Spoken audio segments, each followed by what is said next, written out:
కొన్ని ఆశలతో, కొన్ని కోరికలతో, కొన్ని డిమాండ్లతో మీ దానిలో మీరు పరిష్కరించుకోకుండా నా దగ్గర వచ్చినటువంటి మిత్రులందరికీ నా నమస్కారాలు.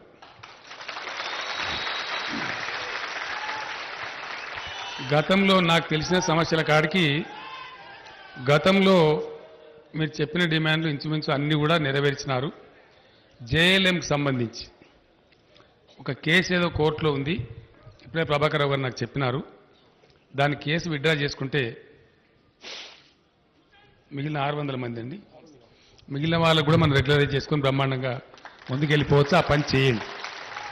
మీ సైడ్ నుంచి మీరు విత్డ్రా చేయండి, వాళ్ళు ఇమ్మీడియట్గా దానంతా ప్రాసెస్ కంప్లీట్ చేసేస్తారు, దాని ఇబ్బంది లేదు. రెండవది, మీరు హెల్త్కు సంబంధించి అడిగినారు. ఆ లిమిట్స్ ఏవో ఉన్నాయి. ఒకసారి 3 లక్షలు తీసుకుంటే మళ్ళీ జీవితాంతం సర్వీస్ అంత వస్తలేదు. అవన్నీ తీసి పడేద్దాం. బ్రహ్మాండంగా గవర్నమెంట్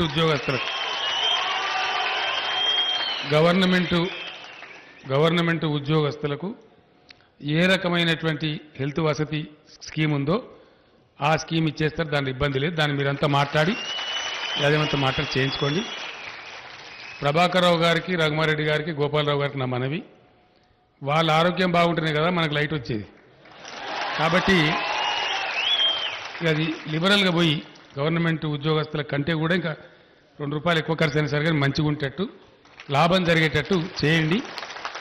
అక్కడ మనం కొసరవలసిన అవసరం లేదని నా అభిప్రాయం. కార్మికుల హెల్త్ కాబట్టి, వాళ్ళ ఫ్యామిలీ కాబట్టి అక్కడ మీకు కోరుకున్న పద్ధతిలో చేస్తారు. మీకు షికాయత్ అయితే నాది రాండి, ఏం ఆపరు, చక్కగా నీట్గా చేస్తారు. దానిలో కొసరాల్సిన అవసరం లేదు నాకు తెలిసి. మ్యాటర్ ఆఫ్ కామన్ సెన్స్, అంతే కదా. అక్కడ ఇబ్బంది ఉండదు కూడా. చక్కటి స్కీమ్, మంచి హెల్త్ స్కీమ్ మీకు, మీ కుటుంబ సభ్యులకు తృప్తికరంగా ఉండే విధంగా చేస్తారు. దాంట్లో అనుమానం అవసరం లేదు. ఎందుకంటే ఈరోజు వాస్తవం చెప్పాలంటే ప్రభాకర్ రావు గారు, తెలంగాణ మనందరి అదృష్టం.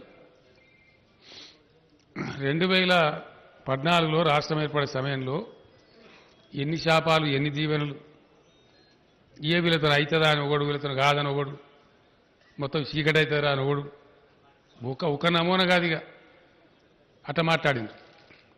బట్ ఇలా తెలంగాణ ఏంటంటే 29 రాష్ట్రాలని భారతదేశంలో 29 రాష్ట్రాలలో కంటిన్యూగా 4 సంవత్సరాల నుంచి భారతదేశ చరిత్రలోనే ఏ రాష్ట్రానికి సాధ్యం కాలే ఎవరికి కూడా.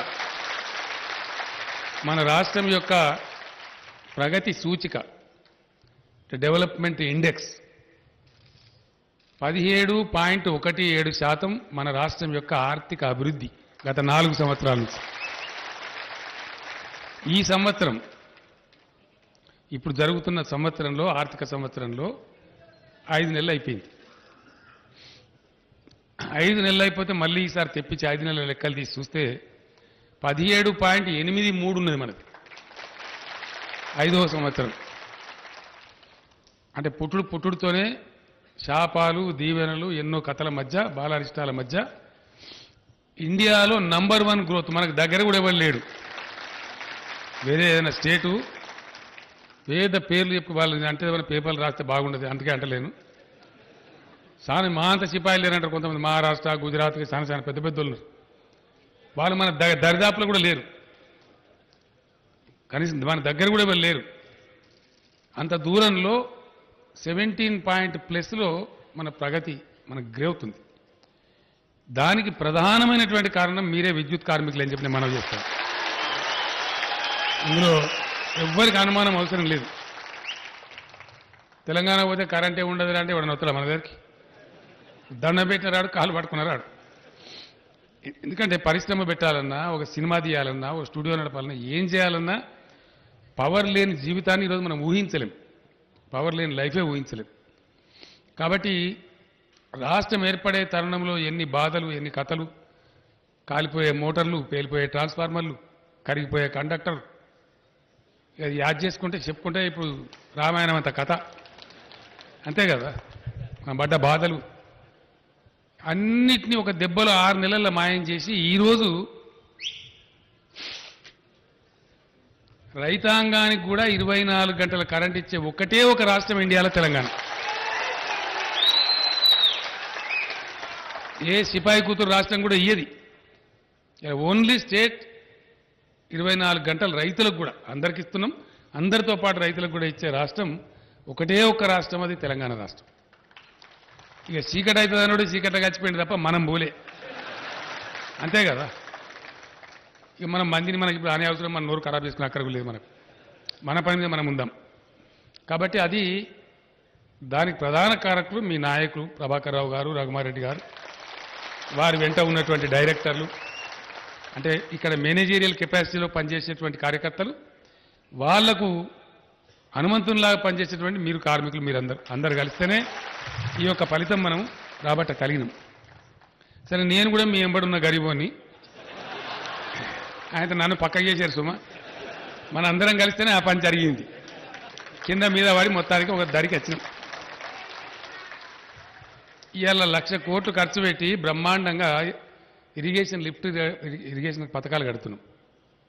రేపు కరెంట్ లేకపోతే ఏడకెళ్ళి తెస్తాం నీళ్ళు. మనం కొంచెం, ఎందుకంటే మన టెర్రైన్, మన భూభాగం అట్లా ఉంది కాబట్టి మల్టీ స్టేజ్ లిఫ్ట్లు ఉన్నాయి. మనకు 4 స్టేజీ లిఫ్ట్ చేసి అక్కర్నది. ఒకసారి అది వచ్చిందంటే అసలు ఎంత అద్భుతంగా ఉంటుందో, తెలంగాణ ఎక్కడ చూసినా ఎంత ఆనందంగా ఉంటుందో. మహబూబ్ నగర్ జిల్లాలో ఈరోజు నెట్టెంపాడు, భీమా, కల్వకుర్తి లిఫ్ట్లన్నీ కంప్లీట్ చేసి 1000 చెరువులు నింపుకుంటూ 9 లక్షల ఎకరాలకు కొత్తగా నీళ్ళు ఇచ్చినాం. సంతోషం ఏంటంటే అనేక గ్రామాలలో కొత్తకోట, వనపర్తి, దేవరకద్ర, నారాయణపేట ఇటువంటి ప్రాంతాలు, వలసపోయే ప్రాంతాలలో ప్రజలు హైదరాబాద్లో ఉన్నటువంటి వాళ్ళు పోయి అక్కడ తహసీల్దార్ దరఖాస్తు పెట్టినారు. ఇవి మా ఊళ్ళో 670 కార్డులు ఉన్నాయి సార్, తీసుకోండి, సరెండర్ చేస్తున్నాం. హైదరాబాద్ కార్డులు అక్కడ బంద్ చేయండి, మాకు రేషన్ ఇక్కడ ఇవ్వండి, మా ఊళ్ళో మేము ఇక్కడనే ఉంటామని చెప్తున్నాం. ఆ లిఫ్టులు, ఆ మోటార్లు అంత తొందరగా కంప్లీట్ చేసి అక్కడ బతుకు దారి చూపెట్టింది. కాబట్టి ఇలా మీ పుణ్యమా అని పాలమూరు ప్రజలు కూడా రివర్స్ మైగ్రేషన్, ఇటచ్చుడు కాదు, మళ్ళీ వాళ్ళ ఊరికి, మా ఊళ్ళో మేము బతుకమని పోతున్నారు. అక్కడ కూడా చాలా విజయవంతంగా జరుపుతున్నాం.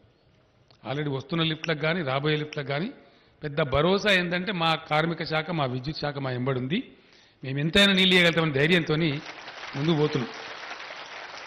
వీటన్నిటి దృష్ట్యా నేను మళ్ళొక్కసారి ప్రభాకర్ గారిని కోరుతున్నా, వాళ్ళ హెల్త్ విషయంలో అది పూర్తి స్థాయిలో వాళ్ళకి సంతృప్తి కలిగి ది బెస్ట్ హెల్త్ స్కీమ్ పెట్టండి. అది కార్మిక వర్గం యొక్క నాయకులు ప్రభాకర్ రావు గారు, రఘుమారెడ్డి గారు, గోపాలరావు గారు మీరు కూర్చొని దాన్ని ఫైనల్ చేయండి. దాంట్లో ఏం ఇబ్బంది ఉండదు. మంచి స్కీమ్ డిజైన్ చేస్తే ఇప్పుడున్న అనామలు తీసేయాలి. ఒకసారి 3 లక్షల వాడు కూడా మళ్ళీ ఏమంటే అదేమాన్యం, అది మళ్ళీ దమ్మన బీమార్ అవుతుంది, అదే ఒకటి చూడాలి మరి. అంతే కదా, చెప్పేస్తుందా? అదృష్టం మాట. ఓనికి ఒకపారు మంచిగా వేసుకుని జిందగీలో రాపోవచ్చు, ఇంకొన్ని మళ్ళీ రావచ్చు, ఎట్లా చెప్పేస్తుంది? కాబట్టి అది కరెక్ట్ లేదు, అది మంచిగా లేదు. కాబట్టి దాన్ని వెంటనే తీసేసి ఎన్నిసార్లు వచ్చినా సరే ఇచ్చినట్టు ఉండాలి. అంతే కదా, ఒక నమ్మకం. ఇప్పుడు మనం వేరే దానిలో అబద్ధం ఆడతాం, కానీ రాని రోగం వచ్చిందని చెప్తారు ఎవడన్నా, అది మనకే మంచిది కదా అది. కాబట్టి దానికి వచ్చినప్పుడు మాత్రం ఆదుకోకపోతే అది కూడా తప్పే. అంతే కదా, this way or that way, తప్పకుండా అది చూడవలసినటువంటి అత్యవసరమైన అంశం. కాబట్టి వీళ్ళందరికీ నా రిక్వెస్ట్ ఏంటంటే దానిలో పిచ్చినార్తనం చేయకండి. 10 రూపాయలు పోయినా మంచిదే, కానీ best scheme, the best scheme, భరోసా ఉండే విధంగా. ఇబ్బంది, మాకు ఏ జబ్బు వచ్చినా మా యజమాని ఉందా, మాకు ఆదుకుంటారంటే ఆ కథనే వేరుగా. వచ్చే దెబ్బ కూడా రాకుండా బంద్ అవుతుంది. అంతే కదా, పోయినా లాభం లేదు, మళ్ళీ మంచిగా వేసిపోతారని. ఇక లేని కాడ పోయి పడుతుంది, మనం ఉందని పట్టది. సైకలాజికల్ ప్రాబ్లం అంటారు దాన్ని. నిజం సార్ ఇది. అంటే ఎట్లుంటుందంటే ఊళ్ళో బాగా కలరా వచ్చేసింది. రాజుల కాలం, ఇప్పుడు కాదు. మరి ఏం చేయాలంటే అది ఏదో వచ్చి పట్టింది కలరా పాడడం, గత్తర పెద్ద మహమ్మారి అంటారు అన్నమాట. అందరూ అడిగిన, రాజుగారు అడిగితే ఏం చేయాలంటే మస్తు చేసాం సార్, వైద్యం అయితే మహమ్మారి పోతలేదు. ఆ పలానా దగ్గర గొప్ప ఆయన ఉన్నాడు, భూత వైద్యుడు, ఆయన పట్టుకురమ్మని చెప్పి రాజుగారు పిలిపించారు. ఆయన వస్తాడు, ఇక భూత వైద్యుడు చాలా పెద్దోడు, ఆయన మషూరు మనిషి. ఊర్లోకి పొలిమేర కాడికి వస్తుండు. ఈయన వస్తుండు, అది పోతుంది పక్కన పడి. 150 మందిని చంపిన వాళ్ళు అంటే అది ఏం చెప్పిందట అంటే, నేను విమానంగా చెప్తున్నానా, నేను చంపింది 5గురినే, కానీ దగడికే మిగతా చచ్చిపోయారు. ఇది నిజమే నేను చెప్పేది. అంతే కదా, ఏమన్నా అయితే నాకు చూసుకోవాలన్నాడు, బీమార్ రానే రాదు. ఆ ధైర్యం ఉంటే లేననుకోండి లేనిదో రంది కొంత దీనికి కొంత దానికి కొంత లేని ఇబ్బంది అవుతుంది కాబట్టి ఇవ్వండి చేయకు మీరు మంచి వాళ్ళకి మంచి ఇచ్చేసేయండి. ఆ విషయంలో మీరు ప్రభాకరరావు గారికి తెలుసుకోండి కదా, ఓకే కదా. దీనిలో పంచాయతీ ఉండొద్దని నేను చెప్పేది.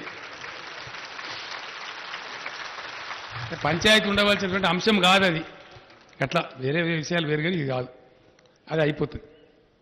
రెండవది, ఈ కష్టాన్ని మనం కంటిన్యూ చేయాలి. దయచేసి వసతులు ఏర్పాటు చేసుకుందాం, డిమాండ్ నెరవేర్చుకుందాం. కాకపోతే ఈ కష్టం కొనసాగించాలి. మన పిల్లల భవిష్యత్తు, రాష్ట్రం భవిష్యత్తు అది చాలా ముఖ్యం మనకు. ఎట్టి పరిస్థితులలో ఎక్కడ దీన్ని తప్పు పోనీయద్దు.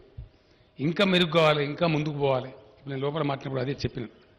ఇలా చాలామంది పాలసీ మేకింగ్ బాడీస్లో డైరెక్టర్లు నియామకమైనారు. వాళ్ళందరూ నేను అదే రిక్వెస్ట్ చేసిన.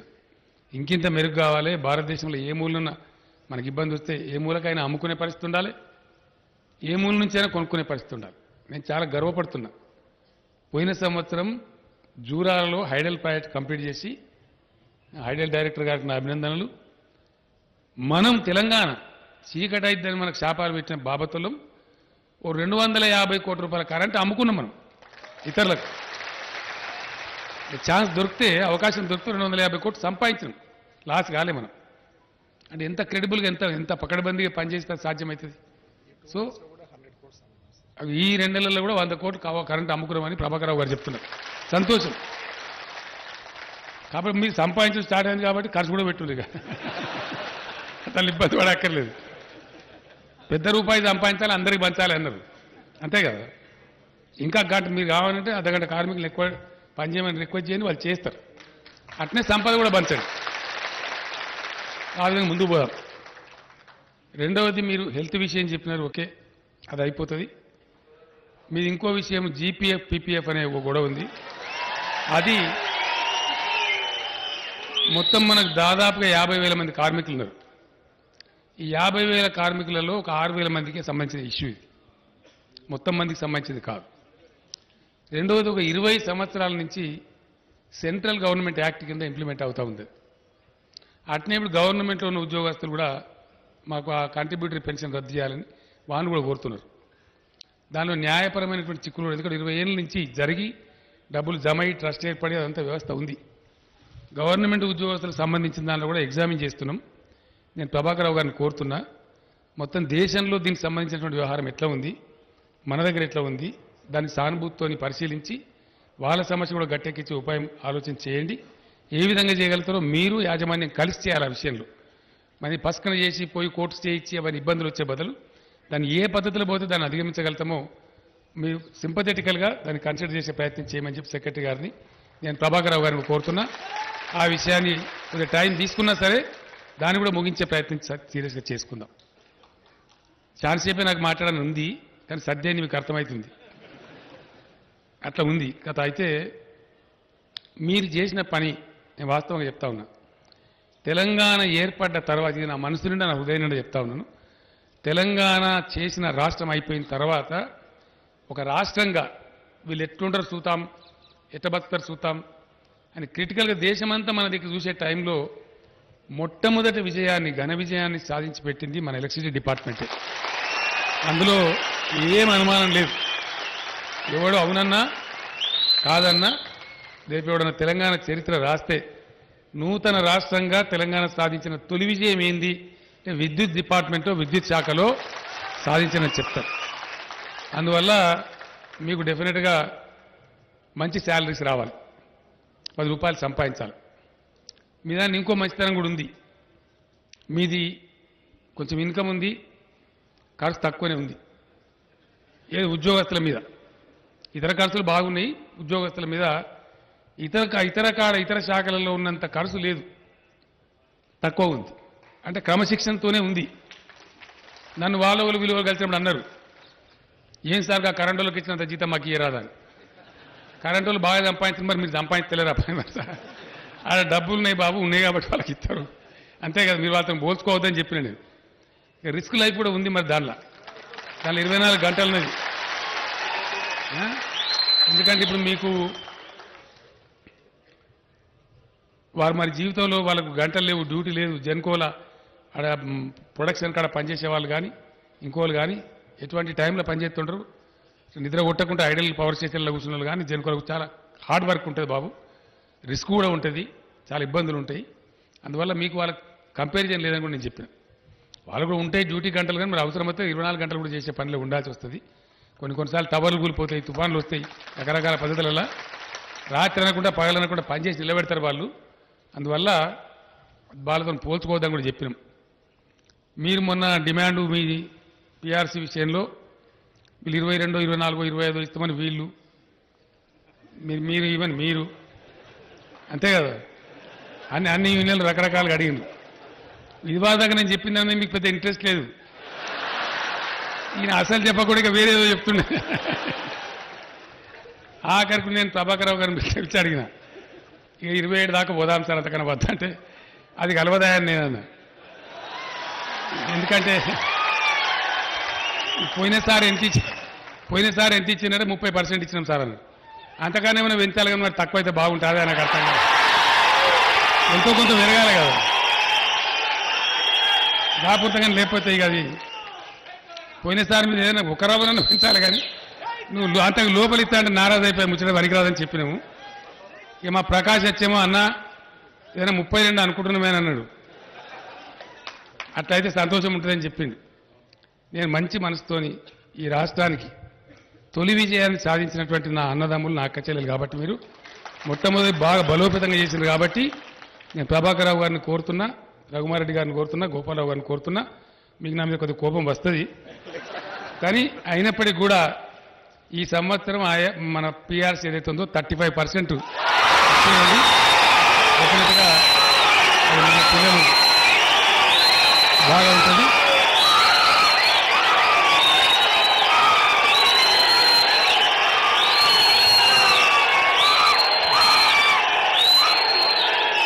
మీ అందరికీ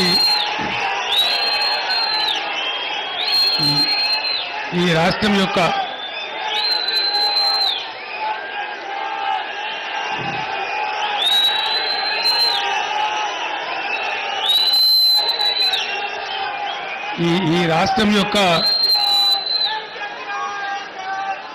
ఈ రాష్ట్రం యొక్క ప్రగతి రథాన్ని ముందుకు తీసుకుపోవడంలో మీరు ప్రధాన పాత్రధారులు కాబట్టి డెఫినెట్గా మీరు అన్ని విధాలుగా మంచిగా ఉండాలి.